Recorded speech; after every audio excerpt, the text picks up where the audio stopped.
Spring in bloom is upon us once again in the inland Northwest. From the mountains to the lakes to the Palouse to the channeled scablands, the inland Northwest is waking up from its winter sleep, blossoming into a burst of color.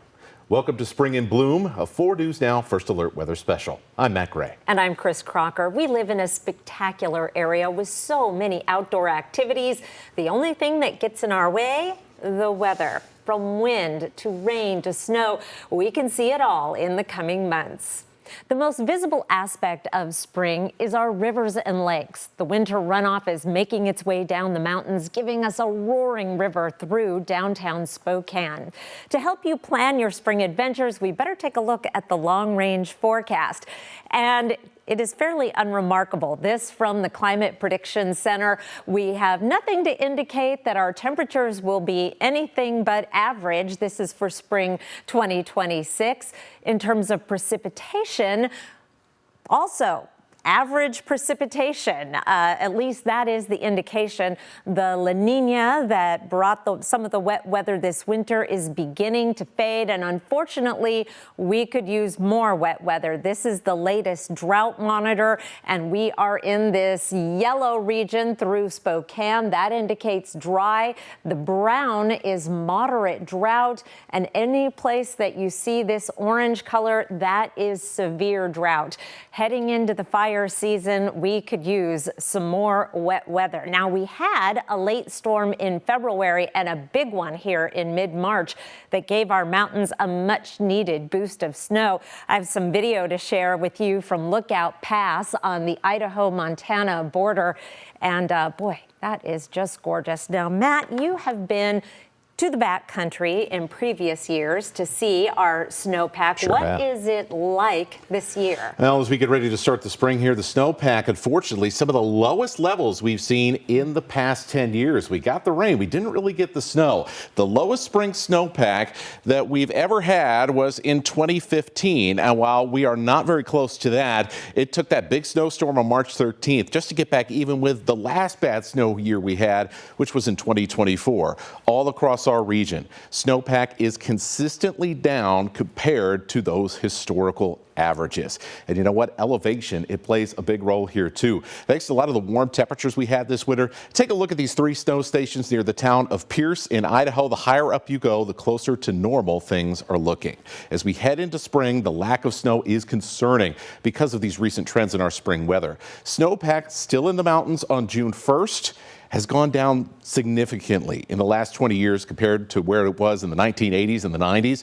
Now, part of that is due to a small decline in the average peak snowpack over the decades, but the bigger change, the bigger role is what's happening with spring weather. Spring has been getting significantly warmer and drier over the last 20 years in the inland Northwest, and that impact heads quite literally right downstream. Now, recently did some research on some river flows going into Lake Coeur d'Alene over the past few decades. And here's what I found. The biggest declines in river flow happening in April, May, and June, which are our peak months for snowmelt usually. Meanwhile, the biggest river flow increases are happening in February and March. And this is even more evidence of early snowmelt because of warmer temperatures. So, all important trends there that we have to monitor. But the question, Chris, right now is what does the snowpack mean for our lakes and rivers in the months ahead? Well, we talked with Avista's principal hydro operations engineer, Patrick Mayer. He says your summer water fund is very dependent on what happens during the spring. The river is raging over the falls in Riverfront Park, giving visitors a spectacular sight. Water is making its way down from the snow-capped mountains to our rivers and lakes. Typically, we have a big runoff in the spring. Everyone understands that, but this year we had a big runoff in December. So while it's been a tough season for skiing, it looks pretty good for summer water activities. Everyone understands in the Spokane area we've got very low snowpack. It's a little over 50% of normal.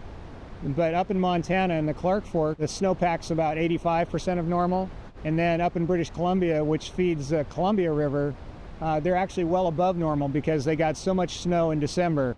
Patrick says what happens during the spring months will really determine how our lakes and rivers look this summer. So even though the snowpack is low, what really matters is how warm is it in May and June, And how much precipitation do we have? We've had a lot of years where the snowpack was low, but we got a lot of precipitation and everything was fine. Last summer, a section of the Spokane River in Spokane Valley went dry for a couple of weeks. Patrick says that could happen again this year. There's a couple things that contribute to the summer flows in the Spokane River, and one of them is how much water is coming out of Post Falls Dam, and the other thing is how much water is being contributed from the aquifer. And last year, the aquifer contributions were lower than normal. Avista has to stay within its licensing guidelines as to how much water it releases at the Post Falls Dam, which is, at a minimum, around 600 cubic feet per second during the summer. When the amount of water flowing into Lake Coeur d'Alene drops, that minimum drops as well. It's really not unusual. Even the drying up of Spokane River in the summertime, that has occurred before. It's been quite a while. So while you may not be happy about a rainy spring, that's what will determine how our lakes, rivers, and aquifer look in late summer. What really matters is the rain. If we get a decent amount of rain in the springtime, people won't notice any difference. Well, Washington and Idaho are known for apples and potatoes. But in our area, both states are major players in the wheat market. The Palouse region, which spans from just south of Spokane at Spangle all the way down to Lewiston and east to the foothills of the Clearwater and Rocky Mountains, produces a massive amount of wheat, and most of it is dryland farming. That means the crops are dependent on winter snow and spring rain. Brian Neal takes us to the Henning Farm in Whitman County. While most of us watch the spring weather for our enjoyment, training for Bloomsday, walking the dog, or yard work, we farm primarily winter wheat and spring wheat, as well as food-grade barley. Steve Henning and his family watch the spring weather for their livelihood. This year, we had an open winter, and the winter wheat is actually pretty big. Steve is a fifth-generation farmer on the Palouse. This is some of the original homestead ground that we've had in the family here since 1888. And while we turn on the sprinklers to green up the grass, flower beds, or garden, it's been really hit and miss lately with the weather. Most of the farms on the Palouse and the Channel Scablands are dry land, meaning no irrigation, other than what comes from the sky. So if you have good timely rains in May and June, you might hit a home run and really have really good yields. A year like last year where it just turned off dry and we had, pretty big drastic reduction in yields last year in the spring crops just due to that. So far this year, the lack of snow has not hampered the crops. We've got some really saving rains in October, November, December. In fact, above average rains, and it's kind of helped replenish that profile, but we're still a ways away from being excess. Everything hinges on the coming 3 months. What we get in April, May, June is probably going to determine if we have another bad year. The Weather Service says our area is in a moderate drought, something Steve sees in his fields. We have had this before. We've had even years worse than this. Our mild winter gave the wheat a good start. It also brought problems. So one of the drawbacks, of course, of an open winter like this is a lot of disease and especially a lot of bug pressure. The bugs, little mites, transmit viruses to the wheat, which kill the crops. There are some areas, I saw some pictures where it did quite a bit of damage to the winter wheat. Steve says technology plays a major role in growing crops and feeding the world. Some of the biggest technology changes now have been GPS integrated in all of our farming operation. Now has been a game changer for us for efficiency. GPS can help with everything from cutting down the amount of overlap when spraying to targeting specific areas of the soil that need extra nutrients. But Steve is always watching the sky. We had one year in the fields working 60 degrees in March, and the next day it turned off cold and we had 4 inches of snow and shut everything down. It's not spring. I don't know what is right there. One of the great things about spring in the inland Northwest is its waterfall season. This is Pee Wee Falls, north of Medellin Falls along the Ponderay River. Now, despite the name, there is nothing small about this waterfall. You can get a great view of it from across the river or put in a kayak, boat, or paddleboard at Boundary Dam and make your way to this spectacular site. We're going to show you Boundary Dam coming to life during the spring in a few minutes. Right now, a trip to Mystic Falls, hidden in a canyon just west of Spokane.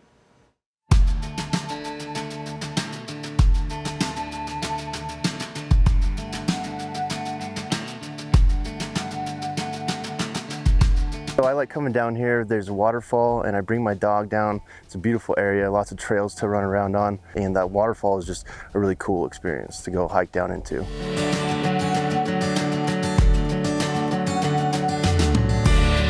Kind of a narrow trails, and so it's fun to weave in and out along the creek down in the bottom of the canyon, and then as you walk into the waterfall it opens up, and it's really just a pretty sight to walk into because it's really heavily treed and dark, and then you walk out and it opens up into this waterfall.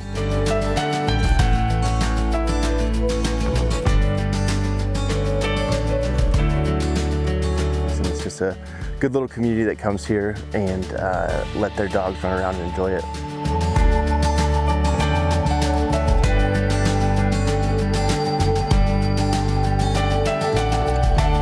It's kind of a unique experience as far as the waterfall. I would highly suggest anyone coming here to check it out because it's just fun to be right close to town, but also be secluded. Spring weather can go from one extreme to the other. Now, this is video of a snowstorm that hit Pullman in mid-June, just days before the official start of summer.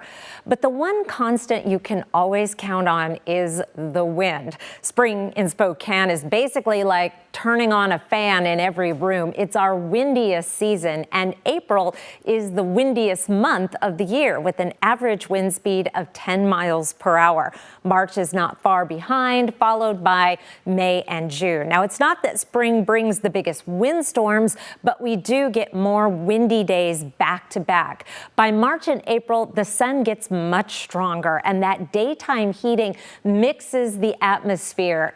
And when the air mixes, it pulls faster winds from a few thousand feet up down to the surface. That's why spring afternoons often turn so breezy. Now, there are a few things coming to life in all the flower beds and gardens across our area: crocus, daffodils, and buttercups. But there's no need to worry about breaking out the rototiller just yet. With the mild temperatures we've had, people are itching to get outside and plant gardens. Yeah, it's tempting, but you don't want to be in a hurry. Nighttime temperatures in the spring, well, they often lead to plant-killing frost. On average, the last spring frost is May 1st, but everyone around here is going to tell you don't plant anything until after Mother's Day, which this year is Sunday, May 10th.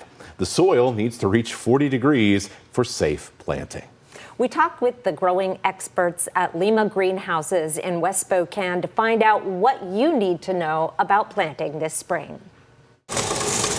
This is where the magic of spring starts, at Lima Greenhouses in Spokane's Latah Valley. Bundles of dirt are opened up, loaded into a conveyor system, and delivered into pots. Right now, we're in the middle of planting the geraniums that go out to the Coeur d'Alene resorts. Where the magic really begins to take root is in the greenhouses. We're going to be planting vegetables coming up next week. We got a lot of baskets already planted and ready for the spring. Now, while our mild weather may have you itching to get out into your garden, Vicki Lima says you don't want to get ahead of yourself. Our weather is just very unpredictable, I guess we would say. We're cold mornings and warm afternoons. Now is the time to start a garden inside. But you're going to want to wait until the temperatures maintain maybe 45 degrees during the day. When it's warm enough to put the plants in the ground, often after Mother's Day to escape the threat of a killing frost, watering becomes important, even in the spring. You don't want the soil to go into the evening or your plant product to go into the evening moist. And don't forget the fertilizer. Good rule of thumb is the up, down, all around. When you're looking at your numbers on that thing, the first number is going to be growing up. The second number is down, so that's your root system. And then the last number is going to be an all around. So we use a 10-20-10 mixture. Then it's a matter of waiting for your flower beds to burst with color and your vegetable gardens to give you the fresh taste of summer. We pray for sunshine and hope all of our plants will just keep growing successfully. Bugs are already buzzing thanks to our warm winter, and that could mean trouble around your home. Our Jason Valentine shows you what to look for. Yeah, they're going to start seeing the bugs sooner. They should actually be out now. Spring seemed to come early this year, and the bugs came early with it. A mild, dry winter means fewer insects died off in freezing temperatures, and now they're out in full force. We talked with Jace Hamrick, pest control manager for Senski Pest Control, for tips on how to get your house ready and prevent an insect invasion.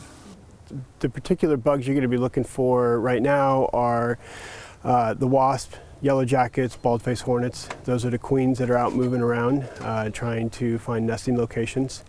Wasps become active quickly when temperatures rise. Early nests are smaller and easier to treat, so don't ignore them. Another pest popping up right now, box elder bugs, often hanging out around windows and doors when the sun is out. Typically, those are bugs that don't regulate their temperatures, and they're looking for the heat. So the south side of the house is getting the most sun, so it's heating up the most. They're pretty difficult to deal with. They're typically seasonal bugs, usually harmless, but definitely a nuisance. They're also expected to be in heavy concentration of mosquitoes this year, but there's something you can do right now to help prevent their spread. Yeah, so the standing water it's moisture, so moisture draws in all the insects. Everything needs moisture to survive. In particular with the standing water, you're going to deal more with the mosquitoes. It gives them breeding sites. So any standing water you can get rid of, the sooner the better. Areas people don't tend to look for standing water is gutters, clogged gutters. It's an area where it gets missed a lot, and it's an early breeding zone for the mosquitoes. And if you wait until you're seeing the mosquitoes, it's too late. And one last thing, with the warm winter we had, that also means that ticks are going to be waking up a lot earlier as well. So if you're headed off into the woods, you're going to want to protect yourself from those as well. Hope you enjoy the warmer temperatures. I'm Jason Valentine for 4 News Now. Oh, those box elder bugs. I hate them. My cats love them, though. Oh, well, there's an upside, isn't it? Yeah, right. All right, so driving across eastern Washington, especially on I-90, sometimes it can get a little boring, right? But the trip is about having a good time instead of making good time. A drive to what appears to be the middle of nowhere can be pretty spectacular. Palouse Falls in the Channel Scablands south of Ritzville is one of those places. The Palouse River plunges 200 feet into a massive basalt canyon. And in the spring, the river is running wild. When I came out here, he says, well, there's one place you got to go. And so this is how we ended up right here. It's absolutely spectacular.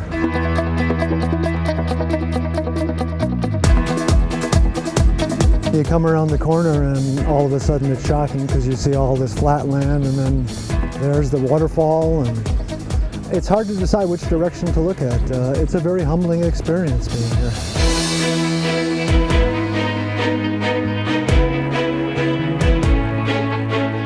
Part of it is not only the natural things, but to read that people were actually here 10, 12,000 years ago. And when you come to a place like this, you appreciate what we've been given, the legacy of this, and you just want to do everything you can to maintain and sustain it. No matter where you are or where you go, this is just, many levels, just, I hate to use the word it's trite, but it's awesome.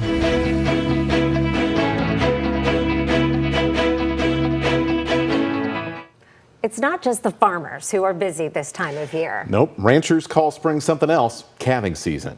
Cows don't wait to be in a nice cozy barn stall to give birth. When it's time, that calf makes its entrance into the world without regard to where mama might be. We take you to the Fountain Ranch north of Cusick for a morning of calf counting. Yes, this is calving season. Nestled between the only highway running north through Pend Oreille County and the river by the same name, Steve Fountain and his family raised cattle. So great-grandfather homesteaded out here, and my dad turned it into a cattle ranch, my dad and his dad, and now my brother and I and our 2 sons are still cattle ranching. Cattle ranching runs through the history of America, the Pend Oreille Valley and the Fountains. Yeah, it's getting really tough for the family farms. It's not an easy way of life. When we get a new tractor, it's 20 years old, and we're delighted because it runs better than our 30-year-old tractor. There are 500 mouths to feed during the 150 days of winter. Then spring arrives. It's always a happy day when the grass is growing again and you can open the gate and let them out. And that is when the fun begins. So we get around 250 calves on the ground, and we don't put them through a barn. We have to go out and catch them. Trudy is Steve's wife. So it better be within the first week that they're born, otherwise it's kind of a rodeo trying to catch these baby calves and give them their baby calf shot. The calves don't always wait for mild temperatures to make their grand entrance into the world. I remember the end of February once, it was minus 14 and 3 feet of snow coming down, but the cow just had twins and they were going to freeze to death, obviously. So we put them in a sled and sled them back to our vehicle. It was a Suburban and I could slide it in the back, felt like an ambulance type thing. Take them down to the shop and we had a little pen built and we put them in there by the stove and wash them off and warm them up. Calves born in late winter and spring come out with their winter coats, and mama cow makes sure they are ready to live life. Usually they calve and then they'll get up and they'll start licking the calf off and cleaning it all up, and the calf's shaking its ears and they just look silly. But within a half an hour, that calf is on its feet trying to learn how to eat. And sometimes we have to teach them and we have to get them in. When you run a family ranch, you learn how to do everything. And spring calving season is a 24-hour-a-day job. You learn how to give the shots. You learn how to get a calf out that's all tangled inside the cow. But there is always a reward. I enjoy the cattle. I like to go out and talk to them and handle them, and they're just enjoyable. And boy, those ranchers are tough, I tell you what. Yes, they are. My goodness. Well, as the saying goes in the inland Northwest, a bad day of fishing is better than a good day of work. I agree with that. I do too. The Washington Department of Fish and Wildlife and Idaho Fish and Game are busy in the spring, making sure the fishing is good at area lakes. Jason Valentine caught up to the fish delivery crew at Liberty Lake, where the mild winter allowed for an early start to lake stocking season. These are our rainbow trout. There are different types of fishing across the inland Northwest. Fly fishing, trolling, casting from shore. We're out here planting Liberty Lake with our broodstock rainbow trout and our catchable size. All anglers, young and old, can agree on one thing. They all want to actually catch something. That's where Brandon Zerbel comes in. We do about 85 different lakes every year. He's a fish hatchery specialist. November, December is when we start spawning. Brandon spends his springs stocking area lakes with catchable-sized fish. I just put in 350 of the broodstock that range anywhere from 3 to 4 pounds a piece, and my coworker put in roughly 4,500 of the catchables. Fish are delivered to lakes in the area by the truckload and then launched into the lake like they're taking the water slide at Silverwood.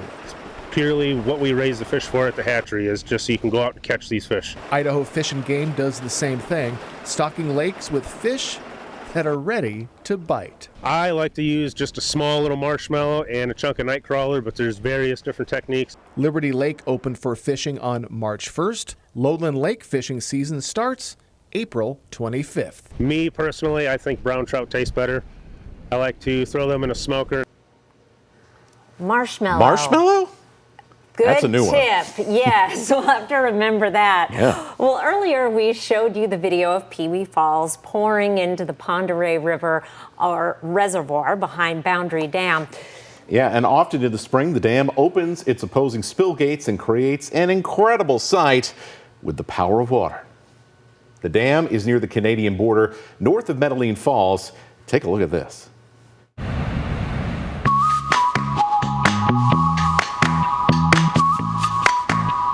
We're at Boundary Dam by Medellin Falls in Pend Oreille County. Boundary was built in the 60s. It took 4 years to build. Started generating September the 1st of 67. The dam was put on here to provide hydroelectric power for the city of Seattle. Right now it's providing about 54% of the generation that city of Seattle has. Right now we're putting about 117,000 cubic feet per second, over the spillways and through the plant.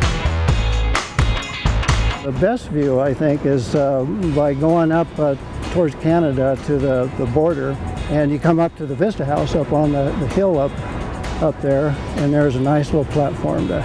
A great place to get a good view of the of the spill. This house itself has some displays inside of it. Could tell a little bit about the history. Seasonal, it's open between Memorial Day and Labor Day. It is spectacular. A lot of power in that water. Wow, that is incredible. And that Boundary Dam Vista House, which give you those views of the dam and the gorge, is scheduled to open Memorial Day weekend. There's an interpretive center there along with restrooms, so it makes for a good little family outing. You know, I'm a winter person, but now I'm excited for spring. Yeah. This has been really interesting, and thank you for joining us. We hope you've enjoyed Spring in Bloom, a 4 News Now weather special.